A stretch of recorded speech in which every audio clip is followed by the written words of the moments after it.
E nós estamos, então, no seminário 22, é de 74. Bom, então, eu peguei a lição de 17 de dezembro de 74, é uma lição logo no início do seminário, em que Lacan vai considerar o nó como uma escritura sustentada pelo real, ou seja, o nó é uma forma de escrever o real. Eu, da outra vez, mostrei as figurinhas do nó borromiano, que, aliás, é bastante desconfortável ter que mostrar a figurinha, parar, enfim, mas eu acho que todo mundo já tem ideia do que seja, se não, pode consultar. Então, é uma escritura do real, ele diz, e vai dar um caráter de uma suposição imaginária à escritura. Então, a gente tem aí real, sustentada num simbólico, com uma suposição imaginária, né? E ele vai ressaltar, então, o desvio de sentido produzido por uma metáfora, porque ele está chamando o nome do pai o tempo todo de metáfora, desde lá do início, né? Nessa mesma aula, ele propõe, então, que se lide com o sentido de uma maneira tola. Ele vai escrever um outro seminário, que é Le non-dit erre, que pode ser traduzido os não tolos erram, né? Como o non-dit père, o não do pai, né? Os nomes do pai, a tradução, e a outra tradução é os não tolos erram. Homofonicamente, em francês, tem essa dupla tradução. Então, ele vai dizer, literalmente, quanto mais tolo for, menos erra. Vamos pegar essa questão da tolice. Mas o que isso tem a ver com o nome do pai, né? Com essa função do nome do pai? Nós já vimos aqui como é que o nome tem uma estrutura de metáfora e de pseudonome, porque o nome não agarra na pessoa, ele não quer dizer uma coisa, ele é uma marca que produz sentido. Ele tem efeito de metáfora, portanto, né? E que também é uma escritura sustentada por um real. O nome também é uma escritura, como um nó, sustentada por um real. Já vimos também como o nome do pai, na verdade, é um ato de nomeação, que a gente vai falar também de nominação. Depois eu vou tentar falar um pouco dessa distinção. Porque a nomeação é o efeito do nome. A nominação é o puro ato, sem considerar o nome e seus efeitos. Essa diferença é sutil, mas é importante. A gente vai vendo aos poucos.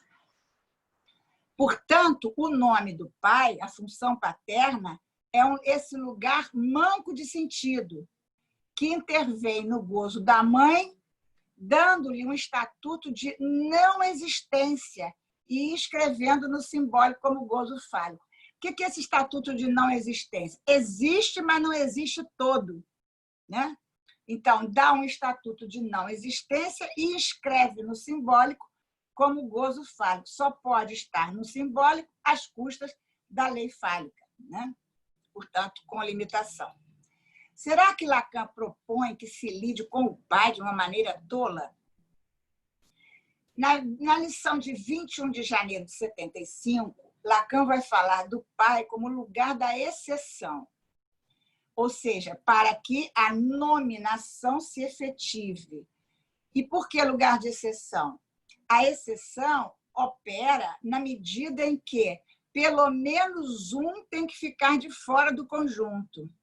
Eu costumo dizer, para a gente ter um conjunto, uma abstração lógica, de laranjas, a gente precisa que do lado de fora desse conjunto, do desenho, do domínio desse conjunto, do campo desse conjunto, tenha o não laranja, para que a gente defina que é um conjunto de laranja. Então, o pai faz essa função. Lembrando que eu mostrei já no outro encontro nosso, que essa divisão ela é mediana, ela é torcida. Então, ela não é uma fronteira absoluta, ela é um litoral, passa de dentro para fora, né? Então, a exceção opera na medida em que pelo menos um que fique de fora para que o conjunto se constitua. É a partir, isso eu já falei, pelo menos um que não é função fálica, o um que inaugura a série. Ora, o que é esse pelo menos um que não é função fálica e que inaugura a série? O pai, na verdade, ele também tem um pai, ele está numa série de pais, mas ele, de alguma maneira, representa a origem, né? A origem do pai, o pai totêmico. De alguma maneira, ele representa, né? Ele traz esse mito, de alguma maneira. Porque ele é o que inaugura a série para aquele sujeito, na medida em que ele dá nome, na medida em que ele introduz o simbólico, né? O nome do pai ocupa, portanto, esse lugar, é um lugar que ele inaugura a série, com o seu desejo perversamente, eu quero dizer perversa, uma versão do pai, né? E perversamente ele ocupa esse lugar orientado a uma mulher no lugar de objeto A. Ele toma a mulher como objeto A e, portanto, ele orienta, né, a essa mulher esse lugar perversamente, né, orientado. Um lugar manco, mas um lugar de marca. Ao dizer não, e não tem a mesma homofonia, a homofonia com nome, que é nome e não. Então, ao dizer não, ao dizer nome, ao barrar, ele lhe faz sintoma. E o Lacan vai dizer que o homem é sintoma para uma mulher. É assim que ele funciona, função da qual ele só pode meio dizer, porque é uma função que trabalha com a existência, né? Trabalha com dentro e fora. O pai tem essa função de abordar o real, fazer uma borda mebiana, uma borda que, ao mesmo tempo, aborda e deixa escapar. O sucesso do pai, portanto, vem justamente disso que escapa, que não se escreve, vem desse não dito sobre sua falta. O Lacan faz chamar de o pecado do pai, essa falha do pai, né? É isso que opera como função paterna. Nada de pai legislador, juiz, educador, como foi o pai do Schroeder, né? Que a gente viu no que deu, né?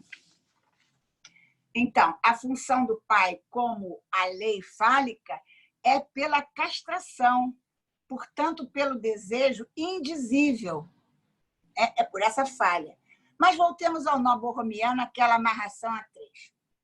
Lacan se refere ao conceito de realidade psíquica no Édipo em Freud, mãe, criança e pai, como uma nodulação que corresponderia à sua, Lacan, RSI. Ele faz uma analogia entre o Édipo, mãe, pai, criança, e o RSI do Lacan. Ele mesmo faz isso. Como sabemos, mas qual a relação do Édipo com a realidade psíquica? Nós sabemos que a realidade psíquica é a fantasia. Moldura simbólica, vamos lá, simbólico, que imaginariza, imaginário, o real. Simbólico, imaginário, real. Fantasia é essa nodulação, que é a moldura simbólica que imaginariza o real. A moldura, a tela, e o real, o rombo, o furo. Como sabemos, o complexo de Édipo é uma passagem identificatória do sujeito que possibilita uma organização em torno da neurose, na melhor das hipóteses, né? Ou seja, uma posição de desejante, né? Uma tomada de posição no desejo. Nessa organização, o sujeito tem acesso à castração, condição sine qua non para o desejo. Mas por que haveria necessidade, então, desse tal de quarto elo? Se a amarração entre os três já se configura na nodulação borromiana. Lembram que, quando eu mostrei o nó, eu mostrei os três elos, até o Alexandre mostrou a figura e tal, nó rebatido, o nó planificado e o nó espacial. E depois eu disse para vocês, sem poder mostrar, porque é muito complicado, que o Lacan propõe o passar por cima, por baixo, com um quarto elo. Então, teria a amarração dos três e uma amarração no quarto elo. Mas eu pergunto, né, quando eu comecei a estudar, para que o quarto elo, se ele diz que os três já amarram, que os três têm função paterna, né, fazem a função paterna. Bom, Lacan diz que esse quarto elo equivale à amarração de três. Ele diz assim, o quarto elo nada mais é do que a amarração dos três. Fiquei na mesma, não entendi nada. Por que é quarto, então, né? A amarração dos três, que é o nome do pai. Então, tanto a amarração dos três quanto o quarto elo é o nome do pai. Mas depois, ainda nesse seminário, ele acrescenta que é uma amarração que faz suplência ao nome do pai. Ele vai trabalhar, e nós vamos tratar aqui disso no próximo encontro, com a questão do Joyce, né? E a gente, às vezes, fica pensando, eu, pelo menos, pensei, que essa suplência seria uma suplência que só se daria nas questões, nos fenômenos psicóticos, nos casos de psicose, onde essa amarração de 3 não é suficiente, então teríamos uma amarração de 4 para, né, dar conta das questões da psicose. Só que agora a gente vai ver que não é suficiente, não quer dizer que seja questão da psicose. Na neurose, a amarração da função paterna também não é suficiente. Por quê? Porque sempre escapa algo de real da mãe, sempre fica algo de Lalande, né? Então, ela não significantiza tudo, ela não joga tudo para o campo do significante, né? Senão não teria o campo da fantasia e o eixo dos objetos. Então, e isso que eu vou dizer agora, ele não afirma, mas, para mim, é no quarto elo, que ele mesmo diz que quarto pode ser quinto, sexto, não importa. Para mim, esse ponto que ele diz que é suplência, é aí que se localiza a assertiva do sujeito. Eu vou relembrar vocês o que é essa questão da assertiva do sujeito. Vocês lembram do sofisma dos 3 prisioneiros? Se não lembram ou não conhecem, vão ter que dar uma consultadinha. É uma história mais ou menos assim, 3 prisioneiros, 5 discos, sendo que 5 discos, 2 discos pretos e 3 discos brancos. O diretor da prisão diz, bota os discos nas costas dele, diz, vocês não podem se comunicar, não podem olhar no espelho, tem um disco atrás, e vocês têm que adivinhar se o disco que está atrás é branco ou preto. Aquele que adivinhar, primeiro chegar aqui e me disser eu sou branco ou eu sou preto, está liberado da prisão. Então, há uma função da pressa, né? O apressamento, e a questão da assertiva. Isso foi explicado por Lacan de uma maneira tal, que é muito complicado, eu nunca consegui repetir, mas está lá no conto, a gente lê bastante devagar, bem devagar, que os lógicos disseram que não há possibilidade de sustentação lógica, elementos que possibilitam essa resposta. Tá? O Lacan faz lá, explica para vocês, olha, nada disso dá garantia que o sujeito fosse acertar a cor do disco nas costas dele. Mas o Lacan me parece saber disso, porque ele chama de assertiva, ou seja, um certo chute, uma certa precipitação, né, que o sujeito faz ao dizer sou branco. É lógico que em cima de algumas dicas, alguns sinais, mas não há garantia, né? E por que eu estou dando importância a isso? Eu estou recortando isso, que é a função do eu sou. Quando eu digo eu sou, e a gente diz isso toda hora, eu sou uma pessoa, eu sou uma pessoa, eu sou assim, desde pequena eu sou assim, eu sempre fui assim, quando eu falo isso, eu sou assim. É um tal da gente saber quem a gente é, né? Que não tem jeito, ninguém vive sem narcisismo. Então, a gente eu sou, eu sei, eu sabe? Mas, na verdade, cada vez que a gente faz uma afirmação dessas, né, a gente está colocando aí uma assertiva. A gente está dizendo eu sei no lugar onde é impossível saber, né?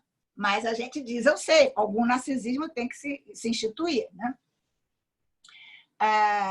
Então, Lacan vai usar o sofisma dos 3 prisioneiros, vai usar a carta roubada. Lembra da carta roubada? Uma carta que apareceu lá e que era um segredo da rainha, que o rei não podia saber, aí que vem o policial. Enfim, a história longa, não vou contar.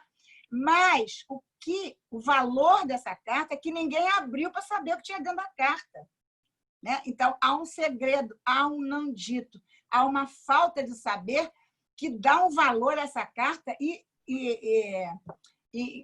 incalculável, né? Porque todo mundo achava que tinha um segredo da rainha, podia não ter nada na carta. Eu também trouxe aqui da outra vez o conto, aquele fragmento clínico do pai em 3 tempos também, né? Que o pai pergunta para a criança: meu filho, que presente eu devo dar ao seu avô, etc, etc. Quer dizer, até a gente fez analogia com o Passanel. O jogo do Passanel, o que move o jogo do Passanel é o que está entre as mãos, né? Ali passando. Mas ali pode não ter nada. Como pode ter um anel, como pode não ter nada. O que faz o jogo, vamos dizer assim, a operação, o jogo operar, é a possibilidade de não haver nada, né, entre as mãos. Então, é no ponto de repetição do sintoma, e o sintoma é aquilo que não cessa de se escrever, não cessa de se escrever, se escreve, se escreve, se escreve, então há uma repetição do sintoma, e a gente vê isso na clínica, ponto de verdade do sujeito enquanto enigma. É aí que surge o dizer da assertiva do sujeito, fazer-se nome. Por isso Lacan diz, bem dizer ao sintoma. Porque ele diz, né? Repete o dizer, até o ponto que vamos fazer alguma coisa com isso. Vamos dizer o sintoma de um outro lugar. Certo? Então, Lacan chama de bem dizer o sintoma. Eu, aqui, e quando eu trabalho a questão das nomeações, eu digo fazer-se nome. Então, o nome que me deram pode ter explicação de que foi pela santa, foi isso, foi aquilo, mas esse nome em si, ele não porta nenhum sentido. Por isso que as nomeações numa escola não podem colar no sujeito. Eu sou a E, eu sou a ME, eu sou... Né? É uma nomeação que, de alguma maneira, marca esse sujeito dentro de uma escola. Mas isso eu já falei em outro momento. Bom,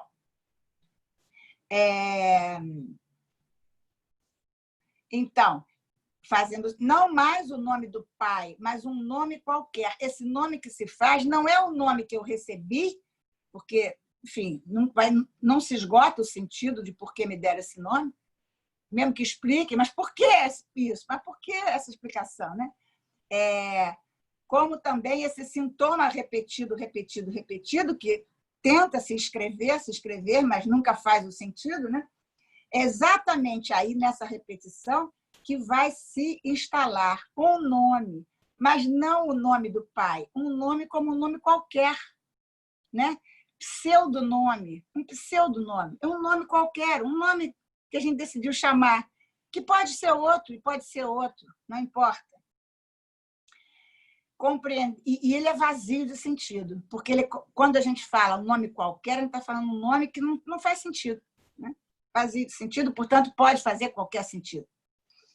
Compreendemos, assim, os nomes do pai, o nome do nome, o que é um pai. Porque essa questão, o que é um pai, é uma interrogação.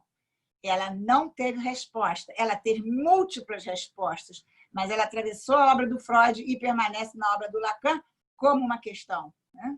Embora ela produziu toda a psicanálise, né? E ela produziu não só a psicanálise freudiana, como a lacaniana. Ela produz, mas ela não responde. Né? Então, compreendemos assim os nomes do pai como essa insistência sobre a existência do real. O real existe. Ele não existe no sentido do simbólico, ele não está dentro. Ele existe desde que ele esteja fora. Ele só existe enquanto falta. Isso é que a gente chama de existência do real. Né? Então, essa insistência do sintoma é uma tentativa de fazer existir o real. E isso é que é efeito de nominação. A nominação, o ato de nomear, produz sempre essa tentativa de fazer sentido. E como é que um pai exerce essa função? Como sustentação... Aí, de novo, vai aparecer real, simbólico e imaginário. Olha, o que eu botei? Como sustentação do limite simbólico para o real do desejo da mãe e como suporte imaginário dos sentimentos hostis dirigidos a ele na interdição do incesto. Eu vou repetir a frase que eu fiz, jogando com real, simbólico e imaginário essa função do pai tomando o Édipo. Sustentação do limite simbólico para o real do desejo da mãe. Interdição, todo mundo entendeu.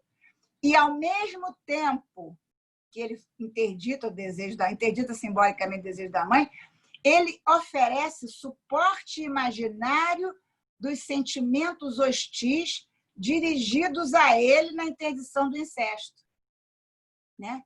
Na verdade, o incesto é logicamente impossível, porque a relação do bebê com a mãe, a relação sexual da criança, do filho, melhor dizendo, a relação sexual do filho com a mãe é impossível, porque na relação sexual com esta, que foi a mãe dele, ela naquele momento não é a mãe dele, porque ela é tomada como mulher, certo? Então, o incesto é logicamente impossível. Mas, para nós, né, os constituídos dentro da lei fálica, o responsável, né, pela interdição é o pai, né, que não permite o incesto. Então, é nele que a gente vai depositar isso que é do real. A interdição do incesto é real, porque ela é impossível. Mas a gente toma imaginariamente, atribuindo, portanto, ao pai a responsabilidade, ou melhor, a culpa, né, dessa interdição. Entenderam? Isso é efeito de nominação. Ele nomeia para sustentar esse lugar.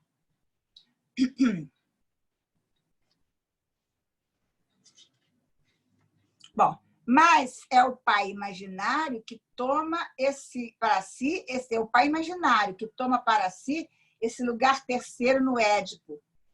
E o pai simbólico, que é uma versão do pai, é o que aponta a saída fálica para o desejo. Na verdade, a queda da idealização. Né? Vai chegar um momento em que esse pai imaginário se derrete, né? Quebra, né? E a gente já não mais atribui a ele a responsabilidade pelo real. Né?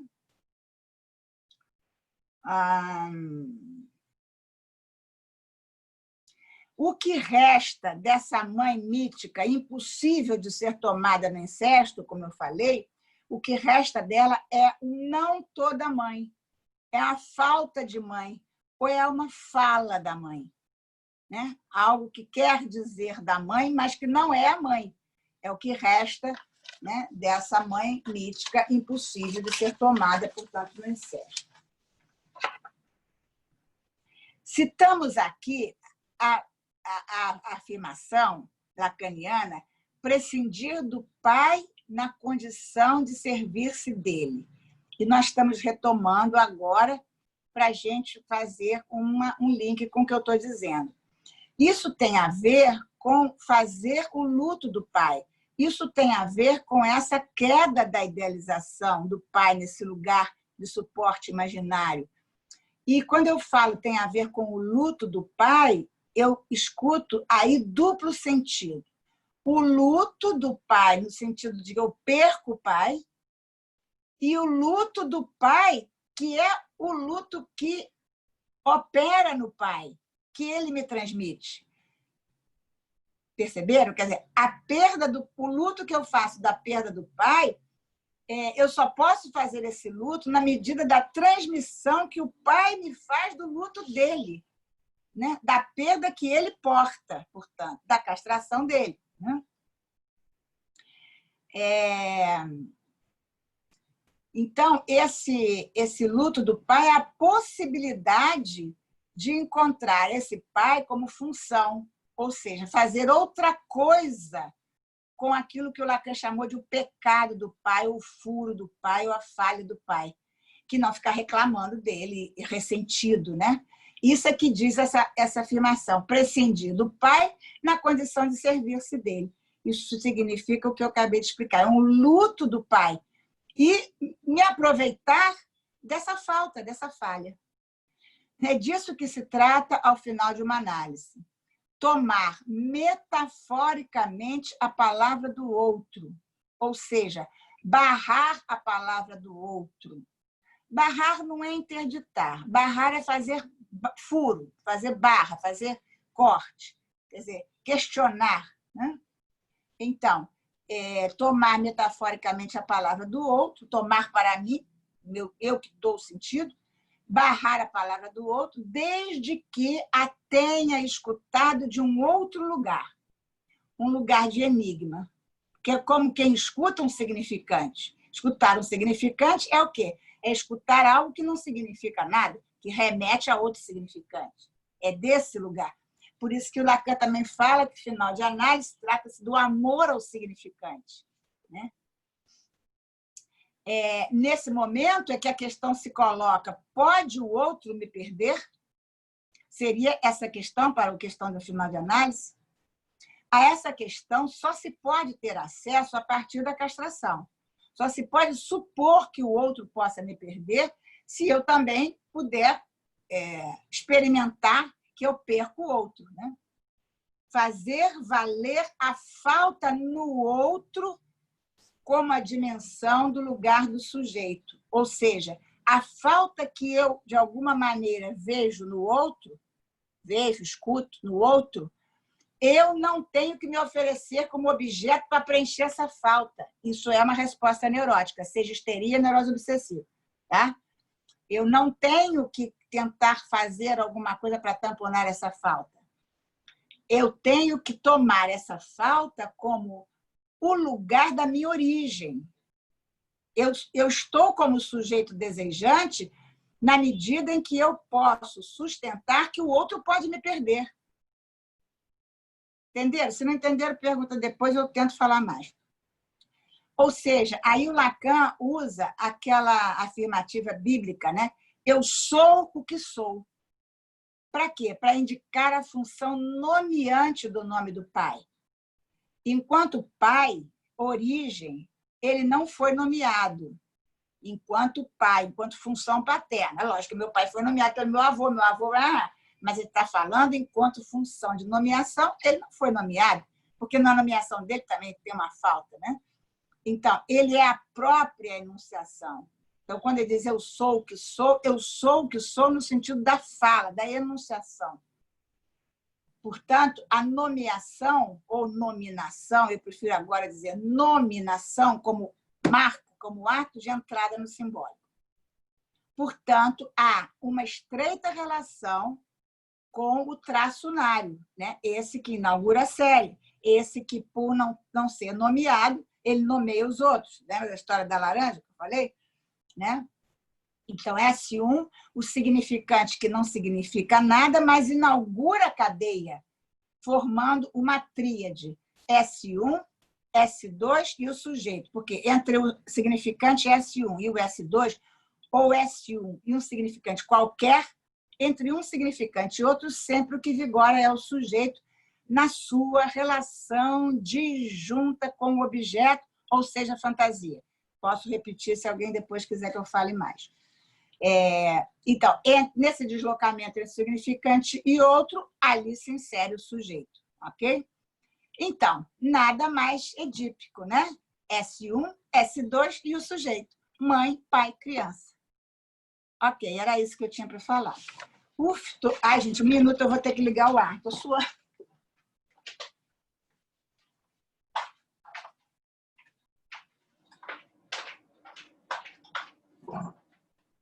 Pronto, desculpe, voltei.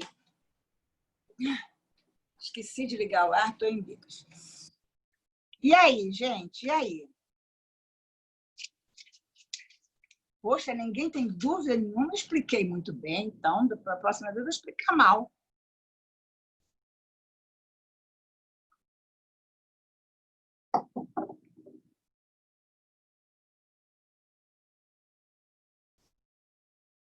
Queria fazer uma pergunta, Tereza. Oi, tudo bem? Opa, você entende dessa coisa, hein? Pega leve, você entende dessa coisa, hein? Não entendo, não. Você falou, você fez um percurso bem grande. Nossa.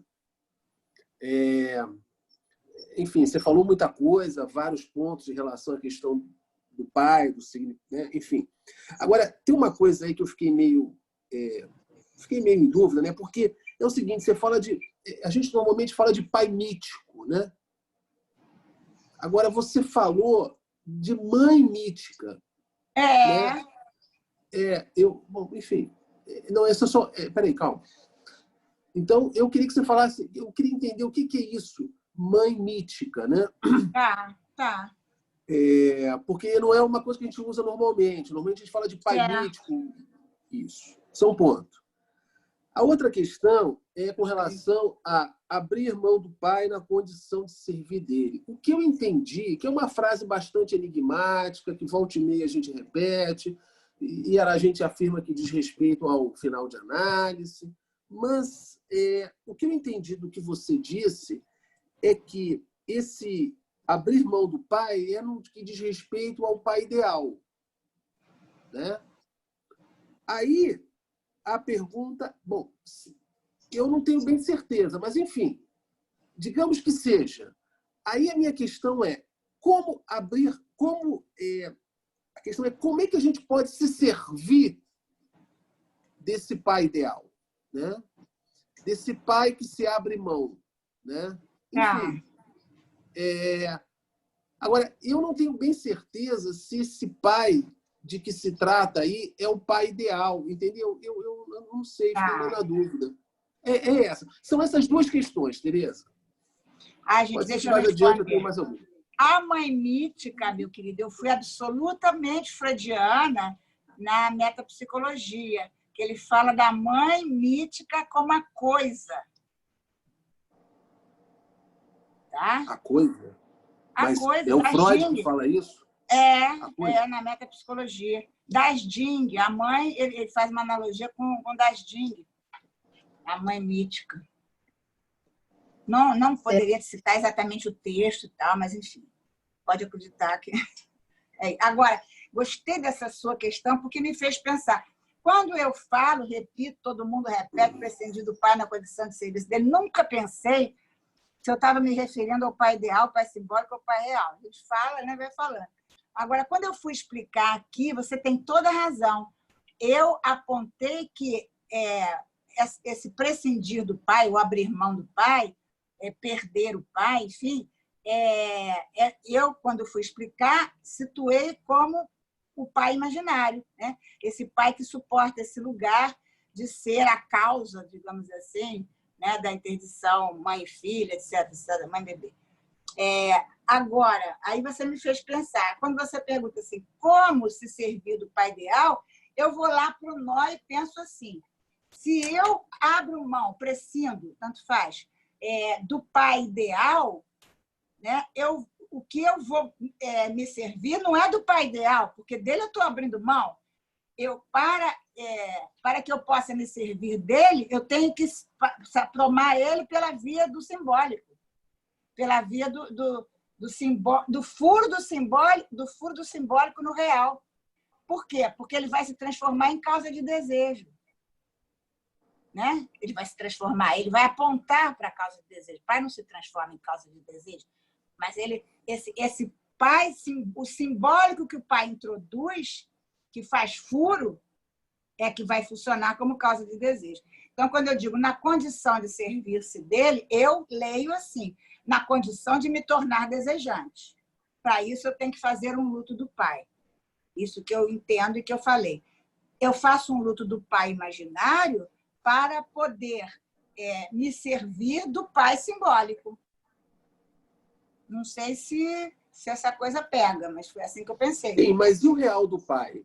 Porque o que está em jogo aí, não sei se essa frase toca a questão do pai imaginário e do pai simbólico. Talvez tenha mais relação com o real do pai, aquilo que você chamou de perversão, né? Sim, mas o real do pai é que o real do pai é que faz operar isso tudo.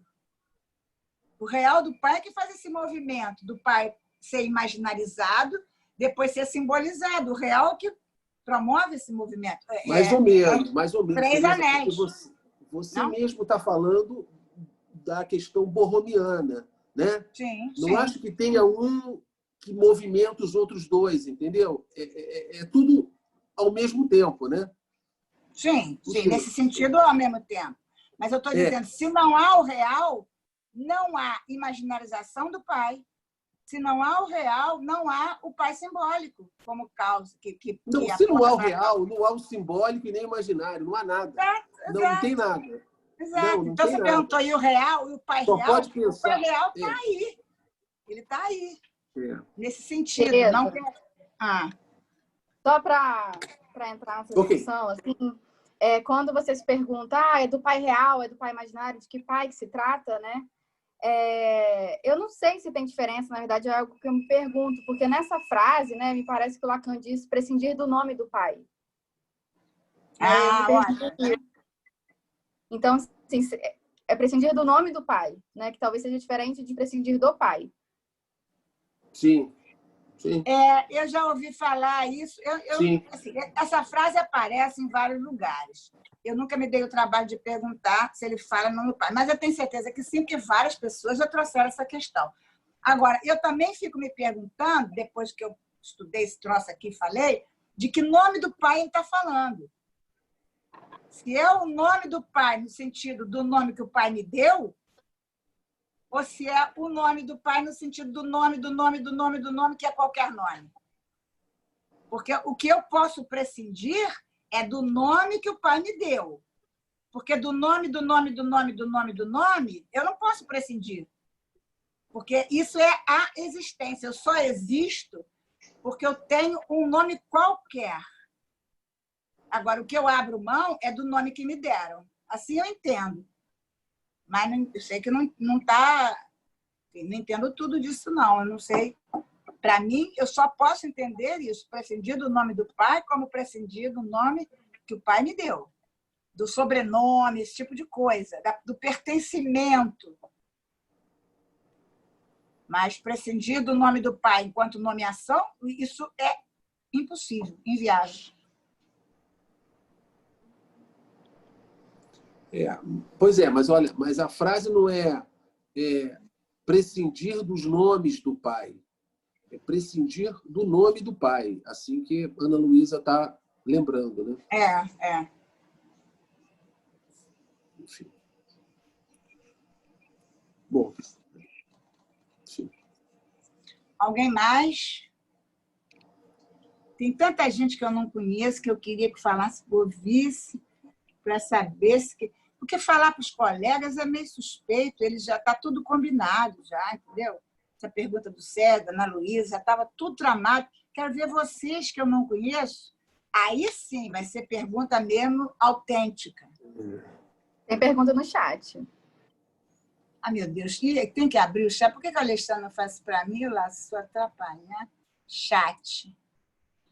Boa noite. No caso Joyce, posso dizer que o nome do pai não o introduziu na ordem simbólica e, através da arte, ele então se faz um nome no lugar do nome do pai para entrar... Olha, essa é a leitura, que é uma leitura, sim, que se pode fazer, só que eu achava que era a leitura. Assim, para a gente falar no caso do Joyce, a gente não tem o caso do Joyce. A gente tem o Lacan usa a obra do Joyce para fazer dele um caso.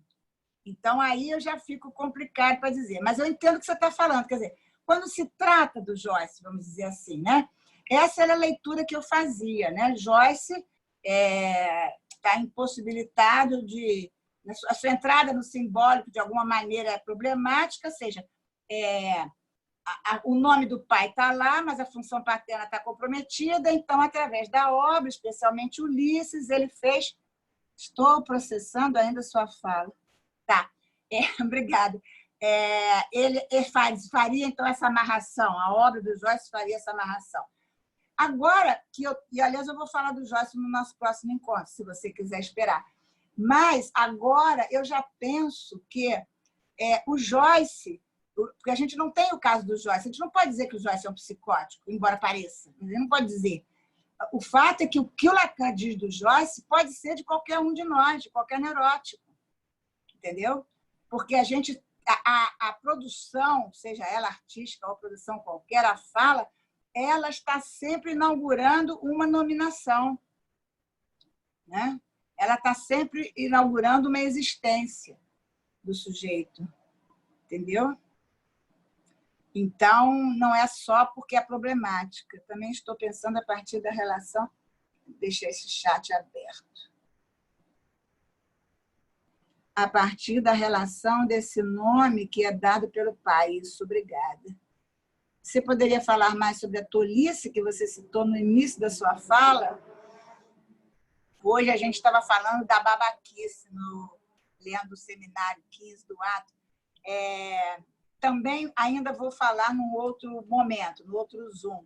Mas a tolice é porque a gente tem que tomar o nome do pai com efeito metafórico, ou seja, que quer dizer sempre algo mais. O que é uma metáfora?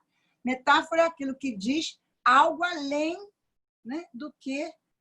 como é que eu vou explicar? É que diz a mais daquilo que quer dizer, né? Então, o nome tem esse efeito metafórico. Então, tomar a função paterna como algo que diz além do nome que me dá. E é isso que eu ainda agora estava falando com o Sérgio também. Quer dizer, que nome, prescindir do nome do pai, de que nome? É tratar esse nome, que é o do pai, esse nome de pertencimento, esse nome de família, ou o nome que eu recebi, esse nome que me foi dado, com um certo estatuto metafórico, né? Que ele quer dizer outra coisa. Né? E, portanto, se torna um nome qualquer. Ninguém precisa trocar de nome, afinal de análise, né? Vai fazer isso, mas é um nome que não quer dizer, que pode dizer tanta outra coisa. Eu posso fazer coisas com esse nome, posso dar sentido a esse nome. Não sei se respondi. Vamos abrir o chat de novo. A quantidade de informação é tão grande, preciso de tempo. Ok, sorry, mas...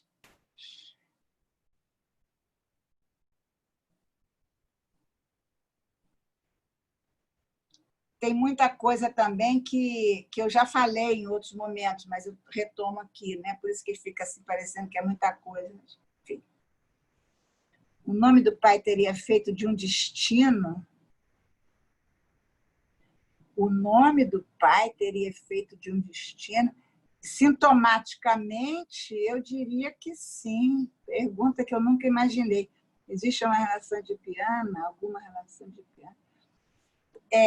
Eu diria que neuroticamente, sim. Se eu tomar de uma forma absoluta, eu quero dizer outra coisa, como uma sentença, como um desígnio. Ah, sim, eu vou, hoje mesmo está dizendo, eu vou te chamar Júlio César, porque você será um soldado guerreiro romano, entendeu? Aí vira uma neurose, você passa a vida inteira tentando ser, né, o Júlio César. Então, é um destino nesse sentido sintomático, né? Nesse sentido da tomada neurótica. Existe alguma relação edipiana? Como assim? Lógico, existe sempre, né? É o Édipo que configura a posição desejante do sujeito, é o Édipo que configura a neurose, né? É o Édipo que, de alguma maneira, instala o sujeito nessa relação com o outro, né? O outro inaugural. Olha, 19:02, tem que parar porque tem outra fala aí a seguir. Gente, muito obrigada. Eu ainda não sei quanto vai ser o próximo, mas eu acho que a gente ainda tem 2 encontros. Eu me lembro que logo no início, alguém que estava me ouvindo disse assim, mas fala logo o que vai restar do pai no final de análise. E eu estou desde então não falando. No último dia eu vou falar, tá? Então venham na próxima vez. Quem sabe na próxima vez eu já falo. Boa noite. Obrigada.